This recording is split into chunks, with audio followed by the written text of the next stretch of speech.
Thank you so much for listening to another episode of CX Chronicles Podcast.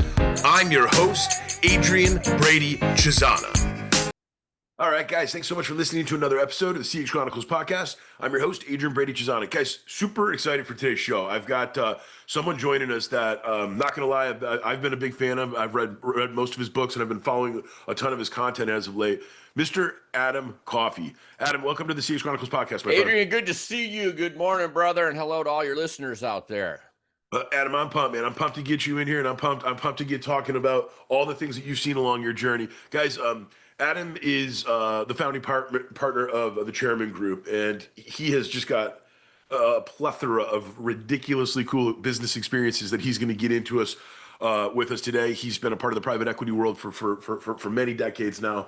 And, you know, a couple months ago, Adam, and I'm going to call this out, brother, so everybody knows, but I reached out to Adam after I think it was like your third book that I'd read or something like that. And I just got off an airplane and I just finished it. And I'm like, you know what, the hell with it? I'm going to hit Adam up on LinkedIn right this second and see if he'd ever, and he literally him and his team got back to me in like 2 seconds. So Adam, I'm so pumped, man, that you agreed to come on the show and share your story with all of us and talk customer experience today, man. Happy to be here. Happy to do that. And you know what? I mean, that's how life works. You know, somebody once reached out to me and said, Adam, will you be on my inaugural podcast? And one of my friends, you know, said, you know, why would you do that? You know, and it's like, I don't look at how many people listen, or, you know, it's like some podcasts I do, there's a million views of it or people listening to it. You know, other ones, there's like 10. It's like, why did I do it? Because he asked. That's why. I can assure you, Adam, there's more than 10 of us listening today. I promise. I know that. Yeah, I know. But you're right, though. This is the world we live in, though, man. Whether it's the million or the 10, you don't know which brain and which set of years you're going to hit. And then, more importantly, and this is what I love about you, brother. But like you're in a very fortunate stage of your career now, where you're able to kind of give back your wisdom, tell your story. You're an awesome storyteller. You've written all these incredible books. Probably a big reason why you're such a great storyteller, and then all the success you had, man. And I know we're going to get into it, and all the companies and the acquisitions and all the different things that you've done in your career. But it's awesome, man. It's awesome to have you. Why don't we have you kick things off before we even jump into the 4 pillars and all that fun stuff? Why don't you spend a couple of minutes, man? Introduce yourself to the CX Nation and spend like a couple minutes, kind of setting the stage for. Number one, how did you kind of get started with your career? What were some of the rings of the ladder that you kind of had to climb, and then how, in God's name, did you get into the world of private equity? And then how in God's name did you do so damn well in private equity, which kept you around for a long time? I refuse to quit. That's probably the best reason I was successful. But, you know, number one, I think about life. Life is a set of experiences. They all build, they're additive. You know, early version 1.0 of me, I'm in the military. I'm serving in the U.S. Army. I started as a private E1 right out of high school. You know, eventually became a sergeant. But, you know, I was so low on the totem pole, I looked up and I saw bubble gum on the bottom of somebody else's shoe. And, you know, that I started at the bottom. And the military taught me something about discipline, teamwork, leadership, servant leadership, you know, really is what the military cranks out, you know, as a sergeant, you know, as a squad leader. So, hey, follow me, take the hill, I'll show you how, you know. And so learned a lot of important lessons early there. Later on, I was an engineer. Engineers are meticulous planners. I'm a pilot. Pilots don't take off unless we know where we're going, and we deconstruct the journey. Very useful skill later in life. Adam, I have to tell you on this one. I have borrowed your pilot having to know where we're going before we take off ever since the book. And people look at me, they go, Adrian, did you come up with that? I go, no, Adam Coffey came up with it. Pilots don't take off unless we have a destination. And it's like, if we're building a business, we need to know where we're going. What are we building for? What are we building to? How else do we know when we've arrived, you know, if we haven't planned that journey? I spent 10 years at GE during the Jack Welch era. GE's number one on the Fortune 500 list. Tech doesn't really exist as we know it today at that time. GE's the world's largest company, growing so fast it's doubling in size every 3 years. Jack is the world's most admired CEO. That's where up-and-coming Adam learns how to be a turnaround guy, learns how to manage a business. Jack left in 2001. I left in 2001. Everybody left GE in 2001. And it was at that time that I became a CEO for the first time. And I spent 21 years building 3 large companies for 9 different private equity firms. And when I first started in private equity, I have to be honest with you, I didn't know what the hell private equity was. I had no clue. I was chasing title and money, and so someone said, "Hey, Adam, first chance, be president, be CEO," and I'm like, "Yeah." I went to my GE leadership team at the time. I'll never forget the best words of advice I got in my career. It was an ex Cleveland Browns professional football player who turned GE executive, and he said, "Adam, you know what? Once a president, always a president. Get out of here, brother. Go be a president, because until you are, the knuckleheads around here aren't going to see you in that Yeah. light." Yeah. So Yeah. Yeah. the best advice I got from GE was to leave GE while the exodus was occurring, and go be president for the first time. So I dumbed into private equity. Back in those days, it's like there was no voicemail, there was no email. I mean, we're talking like the Stone Ages, even though it's only like 30 years ago, Right. 35 years ago, it was the Stone Ages. And the phone rang and you actually picked the thing up, and said hello, and recruiters. And so it was just total dumb luck that I got into this thing called private equity. And I had a great run.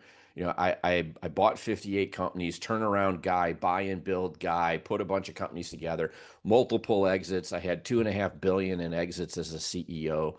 Wow. And then I got bored. I got literally just bored of building and running one company at a time. I had been teaching at UCLA for about 15 years. I had written my first book, The Private Equity Playbook, and I enjoyed teaching and mentoring and giving back. And I had I'd been blessed in my career, made a lot of money, and so I decided, look, I don't make anything doing what I love. I make a ton of money doing what I no longer enjoy at all. And so, Right. how do I flip this paradigm around? And so, I just hung up my CEO cleats. It's time. It's time to move on. Time to do something new. I'm 61. I look at my career and say, what do I want to do for the last decade? Of my career. And what I want to do is teach and inspire other entrepreneurs how to be successful, how to beat the odds. I've learned so much, not because I was brilliant, but because I already stepped in every pothole a Sure. founder or a business Sure. owner could step in. And so Yep. those learnings are embedded up here, Absolutely. and I put them on those books. And then it's like, so I started a consulting group. I do three things today. I still work with private equity. I work with about a dozen PE firms. I do operating partner work. I sit on boards. I help them evaluate investments. I coach and mentor leadership teams. I work with 71 founder-led companies. All of them are learning how to scale, how to use Yep. M&A as a growth accelerator, how to improve Yep. margins, how to exit most likely to a private equity backed, either firm or a portfolio company, or direct as a platform company. PE's buying more than 50% of all companies bought and sold on the planet at this point. Yep. When I started in PE, there were 1,400 firms and about 700 billion in assets under management. Today, there's tens of thousands of firms. There's 7 trillion in assets under management. Crazy. Crazy. During my run, the explosive growth of private equity has been phenomenal. And so, but yet, basic founders and entrepreneurs and executives, if I give them a basic 10 question multiple choice quiz, 90% of the room will fail it miserably. They know the term, they think they Sure. understand, but they don't know the basics of what private equity is or how it works. How can we use it as a tool if we don't understand what it is and how it works? And so, I'm working with those founders. And then I still teach. I write books. I'm doing seminars globally, before live audiences, and then there's my books, the podcast. It's like, I love teaching. At this point, I'm all about trying to give back. I'm trying to inspire the next generation of entrepreneurs, teach them how to be successful. That's the capstone for my career. I love it. Adam, number one, thank you for sharing that. Number two, man, just look, I love it. Nowadays, number one, I'd say things maybe a little bit different. People know a little bit more about private equity. However, I'm not gonna lie to you. I'm always blown away on this show how many people way smarter than me, way more successful than me, and probably have a lot more money in their bank account than me, who don't understand some of the nuances or some of the different ways that private equity, number one, is changing changing the world. Think about the numbers you just said. Half the businesses in 7 trillion. Come on, like this is Yeah. this Yeah. is crazy stuff. But number two, they don't understand what you talked about, where fastest way of growing, guys, fastest way of growing any business. And you correct me if I'm wrong. You are the author of the Private Equity Playbook, but like, look, as much as all of us founders want to think that we can go out and sell the shirt off of our back and then build a living playbook that allows 100 other incredible salesmen and women to sell the shirts off their back to our customers, That ain't the fastest way to grow a business. The fastest way to grow in a business, understand a space intimately, understand the challenges, the problems, the market, the addressable market that's sitting right there in front of you.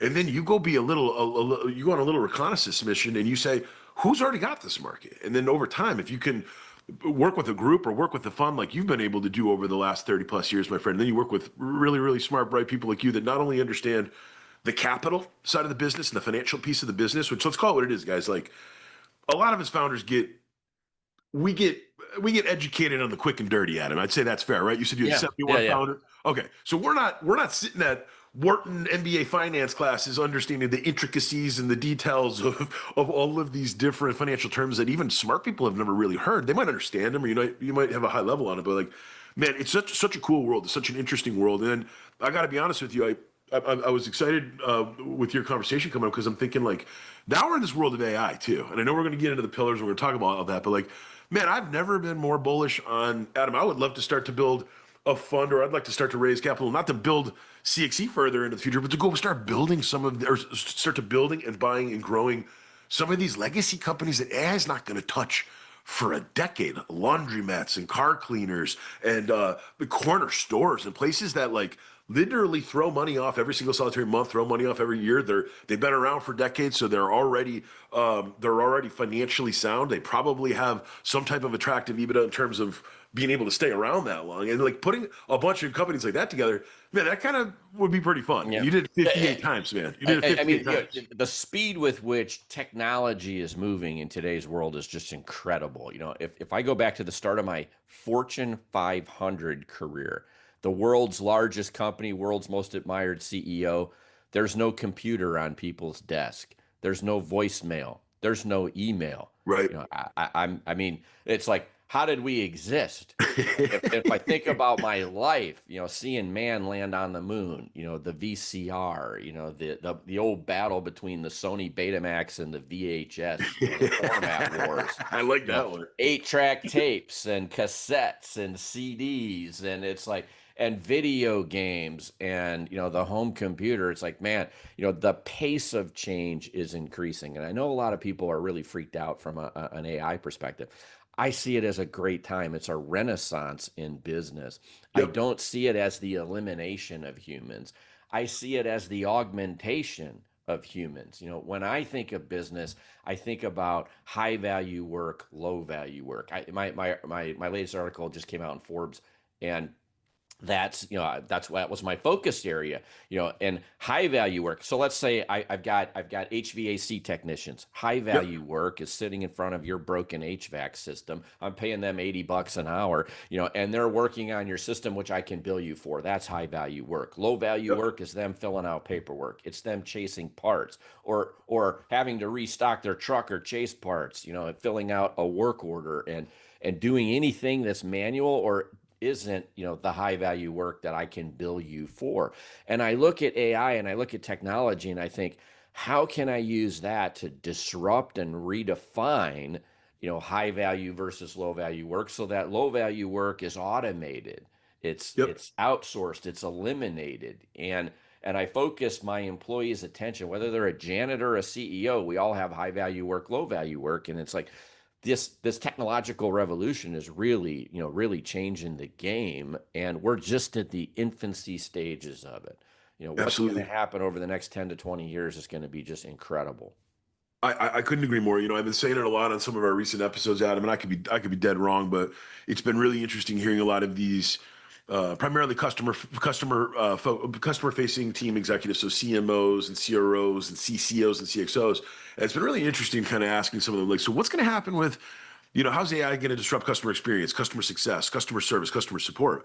And it's funny, you get a lot of different answers. Obviously, everybody knows that things are going to change. And then you get a lot of people that will also kind of falter back onto the, well, yeah, lots of things are going to change. However, we still are going to need good, you know, you're going to need smart people to do all these complex things. And you're still going to, and I agree with all that. The one thing that I've been trying to simplify and kind of sharing with our listeners is like, there's likely going to be this big Pareto-like movement, right? Where I believe 20% of the best and the brightest guys and gals in every single professional camp, whether it's accountants, whether it's lawyers, whether it's doctors, whether it's consultants, whether it's, you name it, operations, you know, I think that you're going to see the world over the next 3 to 5 years.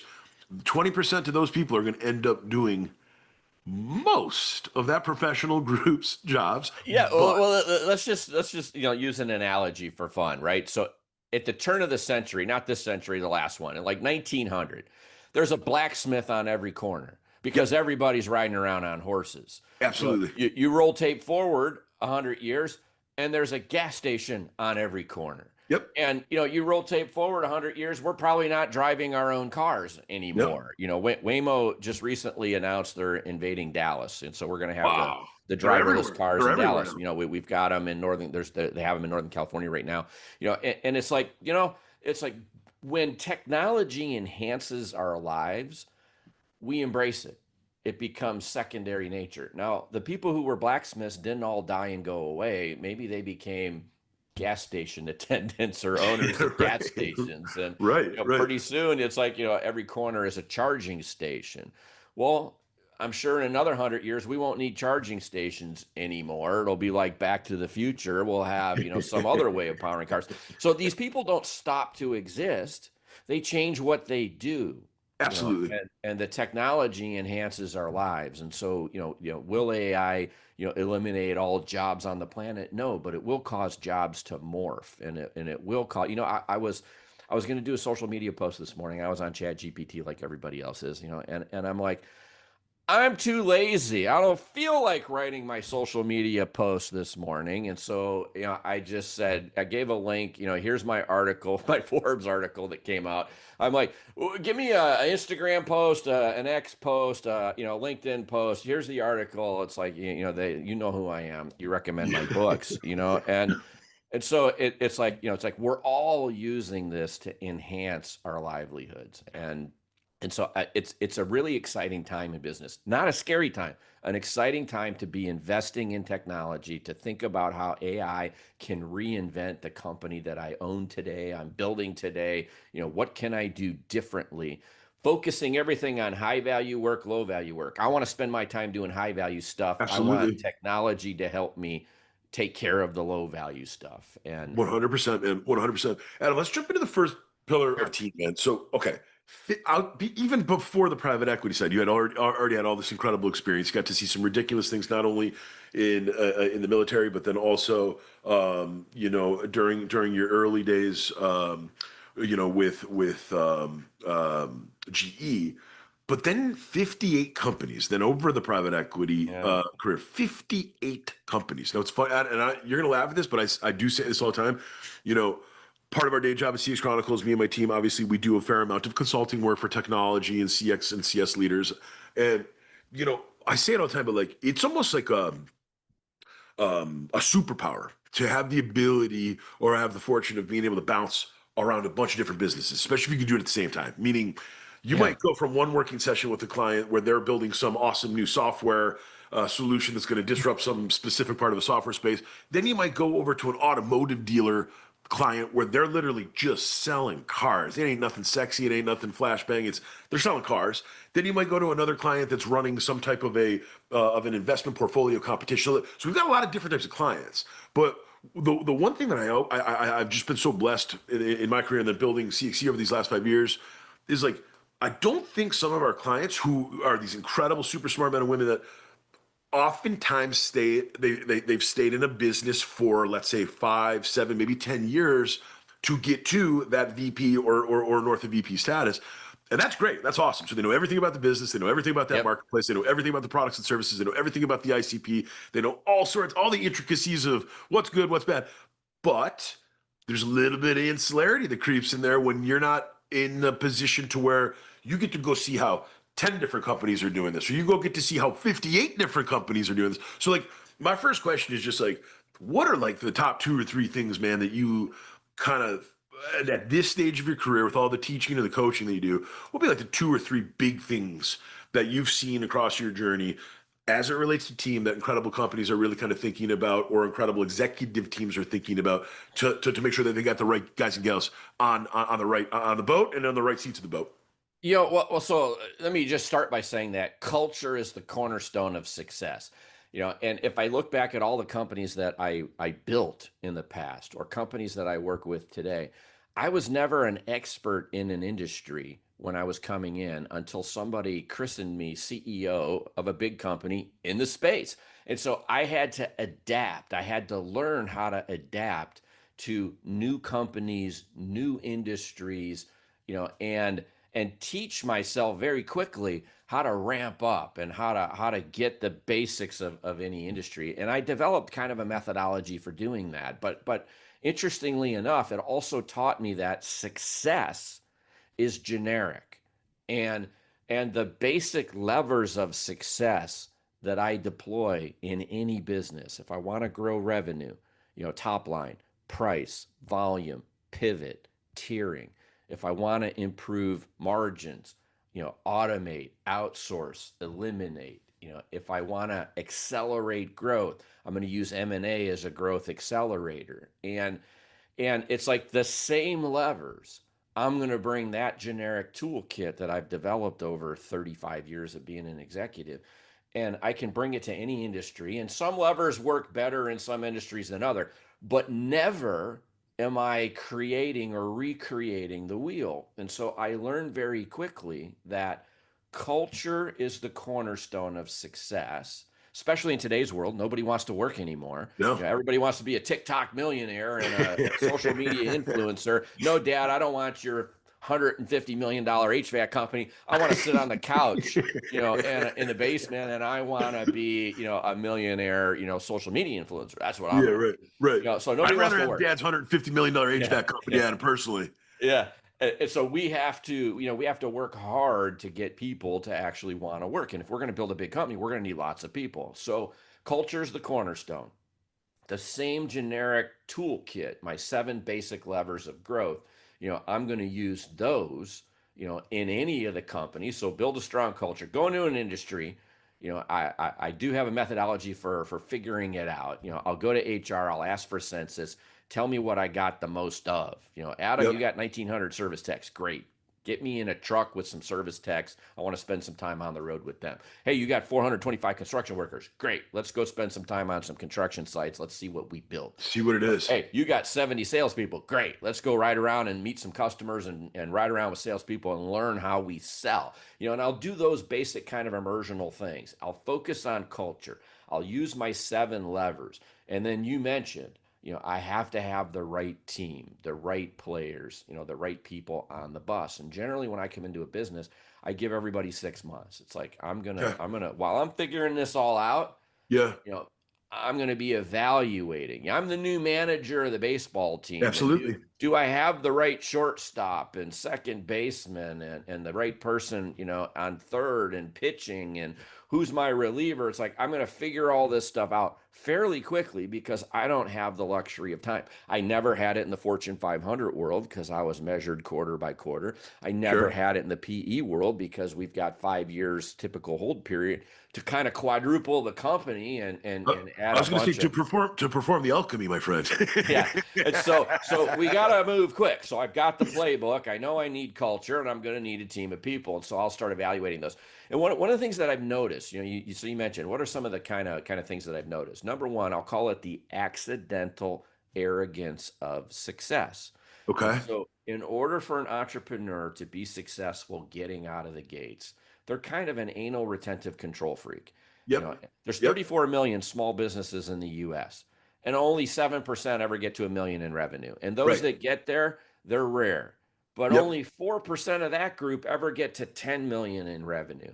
And so that control freak who maintains control of everything eventually runs out of bandwidth.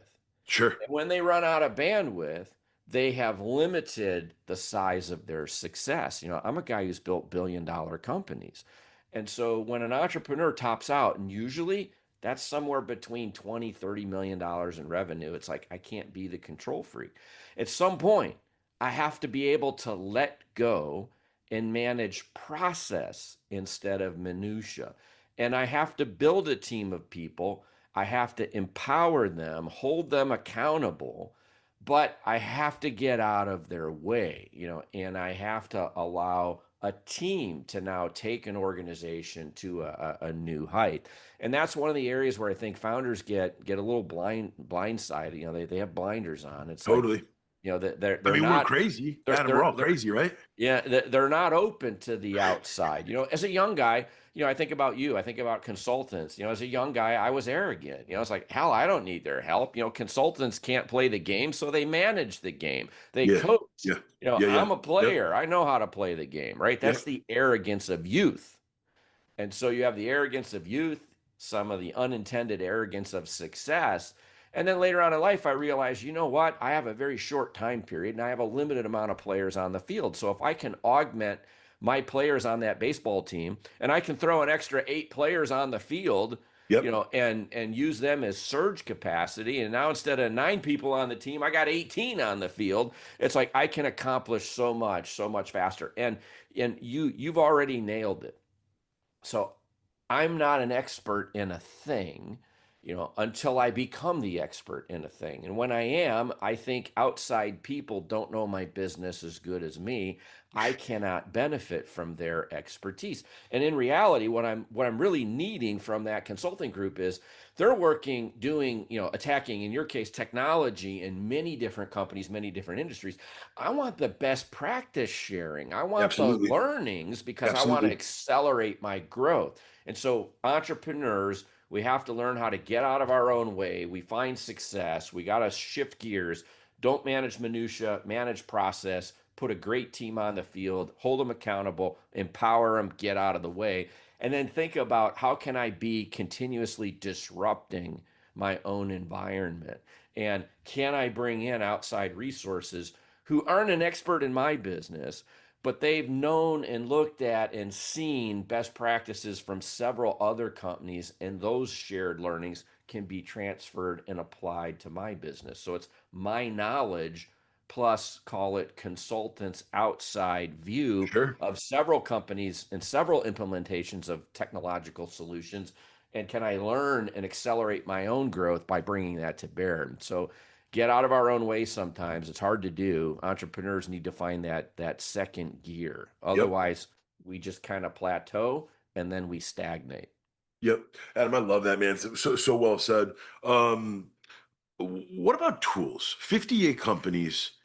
Number one, what type of technology budgets did you have to come into across your day? And maybe it's a little bit different because, in all fairness, as you just said a second ago, Adrian, things were different 30 years ago when I started versus even say 5 or 10 years ago on some of your last your last big business dealings. But like, what have you kind of seen across your journey in terms of, or how have you had to think about tools and technology? Because again, I get it. PE is a little bit different, right? And turnaround and fixing things up or refining or slimming things are maybe a little bit different. But like, what have you? I guess how have you had to kind of think about how you or your executive teams had to think about wrangling technology, or had to think about how they were going to make their investments with their tech stack, and then just any learnings or findings along the way that you found that even you were surprised about during your journey. So I've always been a huge proponent of investing heavily in technology. You might find this comical because I talked about starting my career as a guy with no computer on his desk. I remember my first computer. It was made by a company called Osborne, and it had a fold-down keyboard and a little CRT, green screen, and it weighed like 35 pounds, and Nice, it cost nice. 10 grand. And it's like this was the first kind of laptop Wow, thing. I'm looking this thing up. This thing's wild, Adam. I've never even seen one of these bad boys. Yeah. So I lived the dream when that thing was new. When I was, an engineer, I'm working on a 90 gigabyte or 40 gigabyte disk drive or megabyte disk drive. It's the size of a washing machine. You're back in the days of core Yeah, memory being ferrite beads, that a core memory right. board 8K weighed Yeah, about 5 pounds, and it went in my data general computer slots. So yes, I started in a very, I'll call it archaic place. I started in a museum, but I was always a big proponent of investing heavily in technology. Satya Nadella and Microsoft, I was on TV commercials going back about, I don't know, 12, 13 years ago. What I did with that laundry company and the money that we invested in technology and creating data lakes helped Microsoft develop BI 360. interesting, And interesting. we had I had I had data scientists working in my company. People from MIT were studying what we're doing because it was cool in a Yeah. not sexy industry, Sure. Sure. right? Laundry, commercial laundry, and laundromats. And I have polynomial regression models and that we're using to determine what's the optimal price for vending, in a laundromat. And I had Microsoft data scientists looking under the hood and playing around because they wanted to That's figure out how to amazing. monetize it. Sure. And so we won an award. We were featured on a TV commercial, but it was disruptive. I got a 40+% increase in employee productivity. And as that company was scaling and growing, and we were doing 34 acquisitions, and the company's becoming large, it's Yeah. also Yeah. Yeah. becoming massively more profitable. And so what I believe is, again, going back to high value versus low value work, it's I want my talent to focus their energy on growth and delighting customers. I want everything else behind the scenes automated, and I want technology to enable us, and not and solve problems and issues for us. And so the amount of technology that I bring to bear, so you go back to the PE environment, and so how does PE think about technology? Look, you can take technological spend and you can put it in two buckets. You can say, I need to keep the lights on. So Yep. as I'm growing a business and scaling, I can't have a bunch of disparate systems and 34 companies I'm Nope. buying or 23 companies I'm buying. I need an ERP system. I need one source of truth. I need a data lake. I need to be able to learn and draw insight from data. It's like, and everybody understands that, including the world of private equity. And so as I'm getting bigger, there are certain things I must invest in to keep the lights on. Whether I get the return in my hold period or not, it's irrelevant. It's keep Okay. the lights on. It's Yep. fundamental. Yep. But then there's this area called transformation. So I need to keep the lights on, but I also want to transform. I want to raise my company's performance to a new level. Transformational investment in a PE backed environment, we want to make those heavy investments early in a hold period. So if a PE firm is going to own a company for on average 5 years, I need enough time to make those investments, deploy that capital in order to get that return. So when I'm first starting out, with a new PE backed adventure, I'm going to invest heavily in technology up front. I'm going to invest heavily in people and process and automation up front so that during my tenure, I'm going to get the return on those investments. And so that's kind of the dip, I'm going to actually take earnings down Sure. Sure. in order to drive earnings higher. And Yep. so we make transformational investments early, and transformational investments are very much ROI driven. If I'm gonna make the investment, I got to see the return. What is the return? Whereas keep the lights on investments must be made regardless of when they hit me in my hold period. So I have to be doing the things that are required because the buyer of the next size up company I'm going to become has a certain level of expectations, Sure. and fundamentally I have to meet those. And so I separate technology investments between keep the lights on and transformational. I tend to do transformational investments earlier in a hold period, but I never want to stop. Technology, my entire career has been the cornerstone around unlocking human value, and the talent that I build in an organization because I'm building the strong culture. That investment in technology makes them able to handle, more revenue, more growth. And Totally. and Totally. so my revenue is scaling at one pace, my expenses are scaling at another pace, and I'm creating the difference is called operating leverage. And so as I get bigger, I become more efficient. As I get bigger, I become more profitable, not less profitable. And it's not my expenses. If my expenses are rising at the same pace that my revenue is, I'm not accomplishing anything. Yep. Technology is what creates that separation between the expense side, the growth in my expenses and the growth in my revenue. And so technology for me, I'm a tech guy. I grew up in the 1960s and 70s. I was a ham radio operator. I was a guy who built Heath kits. And so for people who aren't old enough to know what the hell a Heath kit was, I used to build transmitters and receivers and stereos and televisions, as a kid, and it's like I was always curious about technology. In the military, I worked on classified forward area air defense radar systems. And so I went to school at NASA, Marshall Space Flight Center, Redstone Arsenal, where the military meets NASA, where President Trump just moved the Space Force headquarters. Oh, Should have been there. At the end of World War II, von Braun and all the German scientists that built the Apollo rockets and our nuclear missiles, they were all in Huntsville, Alabama. And so that's where I learned about technology, missiles, radar systems. And that led me into an engineering career. And so my entire life has been, although I've run companies that weren't very sexy, I've always been a technology guy. Yep. And I remember my son, was the first generation of kids in America to grow up literally with a computer on their lap. I was an engineer, he was in diapers, and we're building home computers in the house. You look my son up now, he's the chief technology officer of a Tomo Bravo owned software company, the largest PE tech investor out there.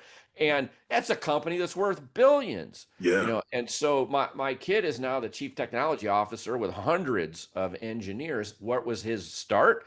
Sitting on my lap building a computer in our house.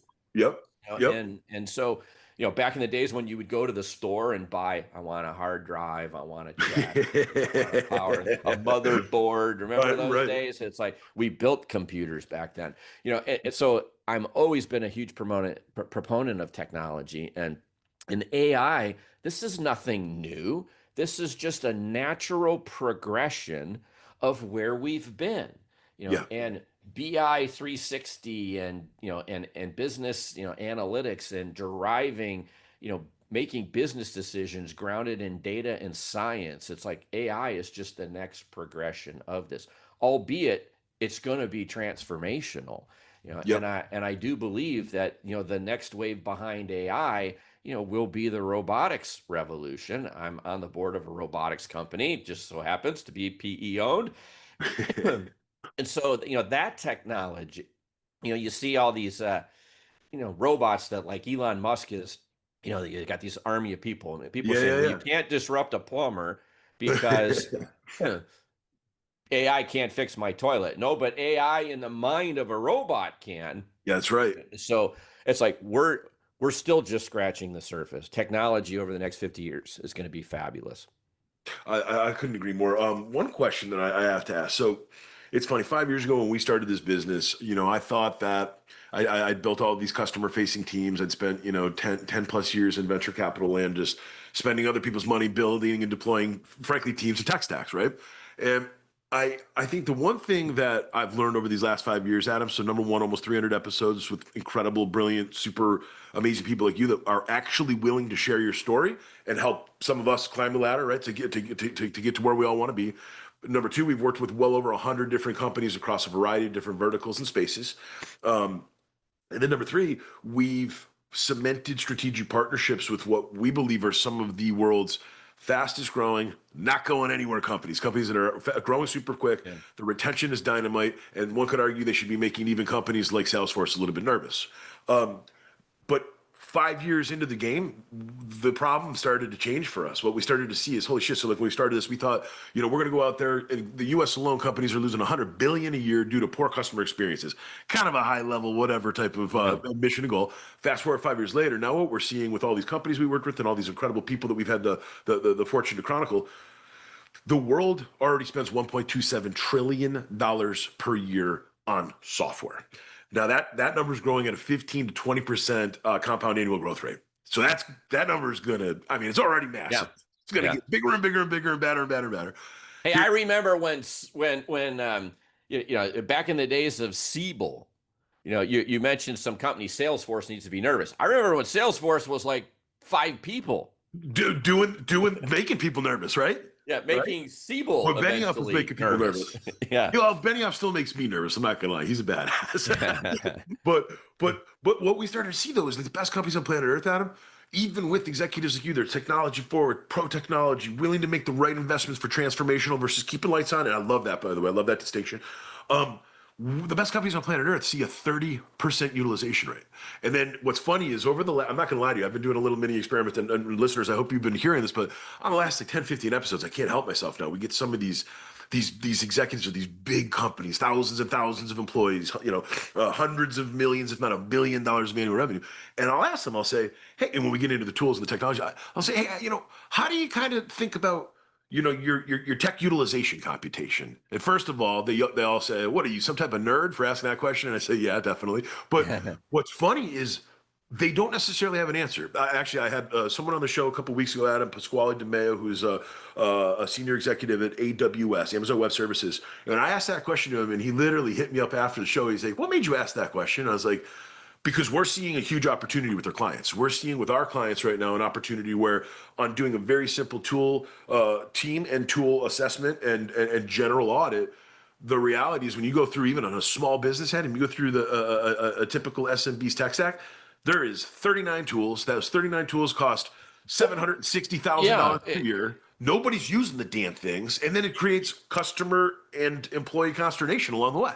You could take that in any person's life. It's like, go take and do an audit of all your credit cards. And for those people who've got enough money to where they're not watching every dime coming in and out of their accounts, it's like, look at how many things you're subscribed to. Absolutely. And how many do you actually use exactly every day? And so there is this thing that I'll call technology overload. When metrics became the cool way to manage, I'd say there's metrics overload. It's like, I'm not looking for the 5,000 things a management team needs to focus on. I'm looking for the 4 or 5. Yeah. Top 3, top 5. Yep. And if I can get them focused, every job, here's the 3 or 4 things, the 5 things that we should care about in this job. If I can get people focused on that, then I call it napkin math. I can reduce success from some complicated budget or formula down to napkin math.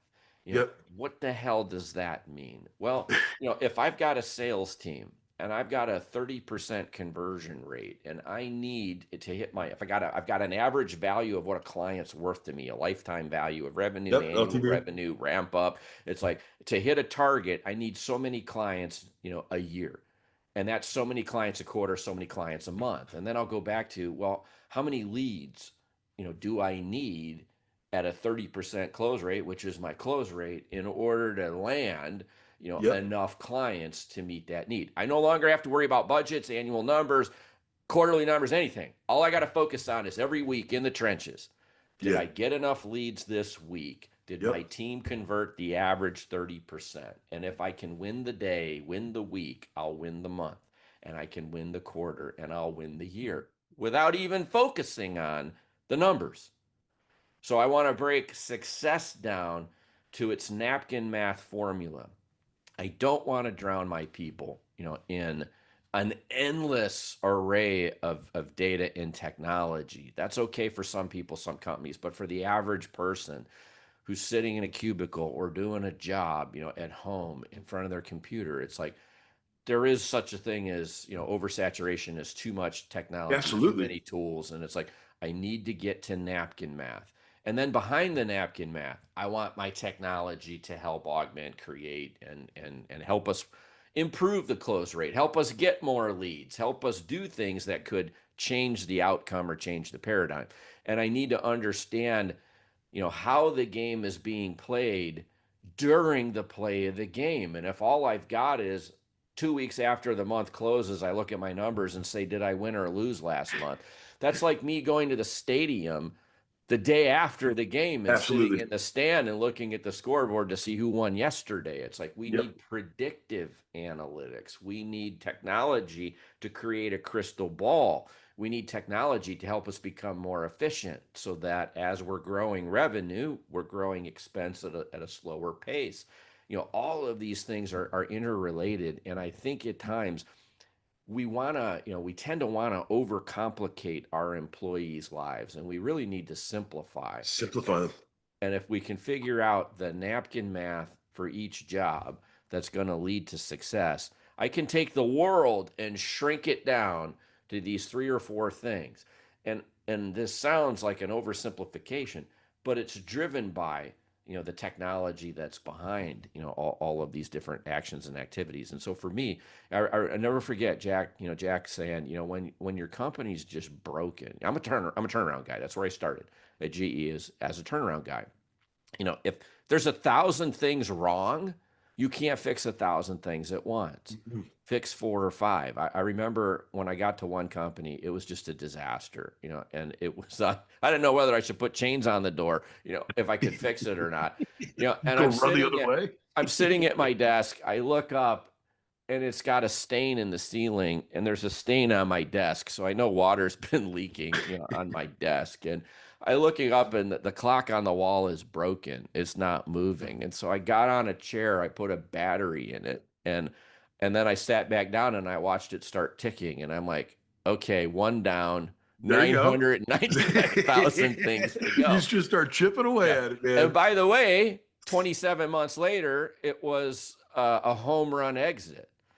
So you can move the needle, and you can make giant leaps, when you attack and go about it the right way. There's a people component, there's a technology component, and you need both. One doesn't fix the other. If I have crappy people or no people, technology isn't going to make my company work. And if I have great people but no technology, that's not going to work. It's like you need both of these things. You need a plan. You got to know the destination, where you're headed, so you can break down the journey into steps. You have to get people from the complex to the napkin math, so you can teach people how to win every day. And then at the end of the day, it's like you can do magical things in totality in a very short period of time. I love it. Adam, this has been absolutely fantastic, man. Number one, so many great ideas, so many great ways of thinking about just not just business and operating a business, but just thinking about the way that you could simplify your life and improve your life, whether it's in work or whether it's other things, right? Just the optimization piece. This has been an absolute pleasure, man. Before I let you go, though, where can people find out more about you, sir? Where can people find your books? Where can people find some of the content you're doing? Where can people get in touch with you if they want to learn more about? You'll find my presence on a lot of platforms, but I'm really most active on LinkedIn. There's 800, 900 million business owners, business people there. I'm sure there's probably 700 real and 200 million, fake ones, but I'm on LinkedIn every day, every morning, 4:00 in the morning, I'm drinking my first cup of coffee, and I am kind of going through social media, looking at email, and it's like, and I actually am the guy who responds. I think you reached out to me. You literally responded. Here we are, it's like, so I am very responsive to people on LinkedIn. That's my platform where I engage with people, so you can find me on LinkedIn. You can find me at adamcoffey.com, at the chairman group, chairmangroup.us, ceoadvisoryguru.com. I'm all over the place. My books are on Amazon or anywhere you find books. And, it's been a blessed ride. I'm enjoying it. I wanted to reinvent myself. I wanted to help people, not focus on just building one company at a time, but helping many, solve issues and problems. And so it's kind of reinvigorated my career. I'm enjoying life. I'm having fun. Dude, I love it. And I'm one of the many people that has literally not only learned a ton from your experience and learned a ton from your ideas and the things that you put into your book and the things that you've put out there into the world, but the dangerous ones are those of us that take action on it, man. So it's been amazing having you sitting here right across from me right now. And I promise you some of the things that you put into the playbooks, already starting to take action on them. So learning is one thing, taking action is the next thing. And then most importantly, guys, remember, you want anything in life, you got to go ask for it. You got to go get it yourself, right? No one's going to hand it to you. Adam, it's been an absolute pleasure. I'm so thrilled that you are now part of the CX Nation and that you were able to join the show. And I'll put all of this stuff in the show notes so our listeners can find you. But absolute pleasure, man. Thank you so much for joining the CX Chronicles podcast. Thank you for having me here. Good luck to everybody out there. Remember, you can be a dreamer, you can be a doer. You get off this podcast, you go do. That's right, man. I love it. Adam Coffey, ladies and gentlemen, thank you so much. Be sure to check out the CXC website. And as always, find us on any of your favorite podcast players, iTunes, Spotify, Stitcher, and more.